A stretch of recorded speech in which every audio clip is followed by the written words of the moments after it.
energizing your soul through the inspired Word of God. This is your daily devotional reading.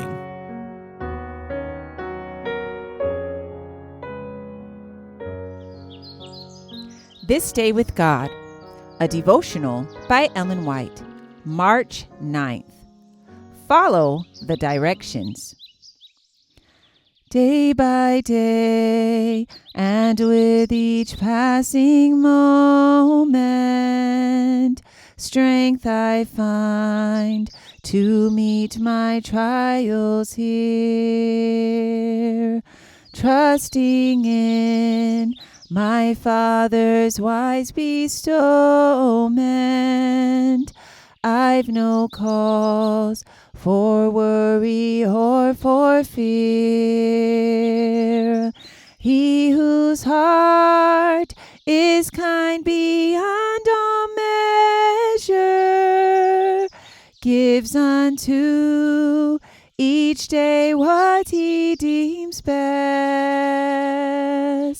Lovingly, it's part of pain and pleasure, mingling toil with peace and rest. Follow the directions. Our fathers did eat manna in the desert, as it is written, He gave them bread from heaven to eat. John chapter 6, verse 31. The education of the Israelites included all their habits of life. Everything that concerned their well-being was the subject of divine solicitude and came within the province of divine law.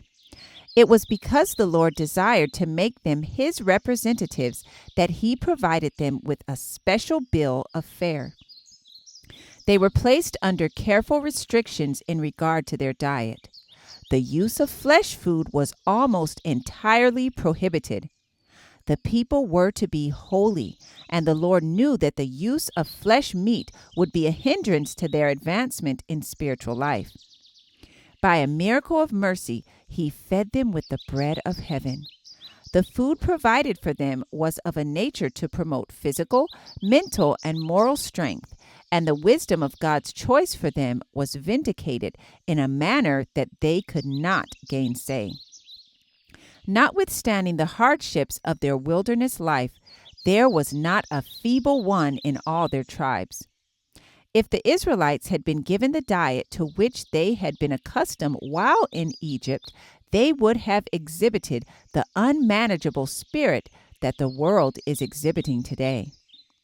In the diet of men and women in this age, there are included many things that the Lord would not have permitted the children of Israel to eat. The human family as it is today is an illustration of what the children of Israel would have been if God had allowed them to eat the food and follow the habits and customs of the Egyptians. The history of the wilderness life of Israel was chronicled for the benefit of the Israel of God till the close of time. The record of God's dealing with the wanderers in all their marchings to and fro, in their exposure to hunger, thirst, and weariness, and in the striking manifestations of His power for their relief, is fraught with warning and instruction for His people in this age. The varied experiences of the Hebrews was a school of preparation for their promised home in Canaan. God would have His people review in these days with a humble heart and a teachable spirit the trials through which ancient Israel passed, that they may be instructed in their preparation for the heavenly Canaan.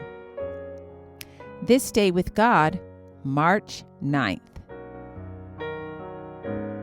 I encourage you to be ye doers of the word and not hearers only. Thank you for listening, and be sure to join us tomorrow for your daily devotional reading.